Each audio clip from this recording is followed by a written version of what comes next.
എന്താ മോളെ, എന്താ ഇങ്ങോട്ട്? അത് പിന്നെ നാളെ കല്യാണമല്ലേ, നേരിട്ട് വന്ന് വിളിക്കാന്ന് വിചാരിച്ചാ. നീ വന്നു വിളിക്കണോ മോളെ? ഞങ്ങള് തീർച്ചയായിട്ടും വരില്ലേ. വേറെന്തെങ്കിലും? ഹലോ, അർജന്റായിട്ട് ഫോണിൽ സംസാരിക്കണം. ടെറസിലേക്ക് പോയാലേ സിഗ്നൽ കിട്ടത്തുള്ളൂ. ഇവിടുന്ന് നേരെ ചെന്ന അവിടെ പഠിക്കട്ടുണ്ട്, അത് കേറിയ മുകളിലെത്തും. ഓക്കെ, ശരി എന്നാ നിങ്ങൾ സംസാരിച്ചിരിക്കും, ഞാനിപ്പോ വരാം. ഹലോ, സിഗ്നല് കിട്ടുന്നില്ലല്ലോ. ഇപ്പൊ സിഗ്നല് കിട്ടും. വന്നല്ലോ.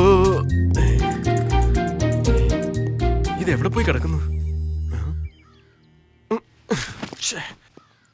ഇവിടെ ഉണ്ടാവോ? ഇവിടെ നിൽക്കുന്നതായിട്ടാണല്ലോ കണ്ടത്. ഇവിടെ തന്നെ ആയിരുന്നല്ലോ ഉണ്ടായിരുന്നത്. അതിനുള്ളിൽ എവിടേക്കാ പോയത്?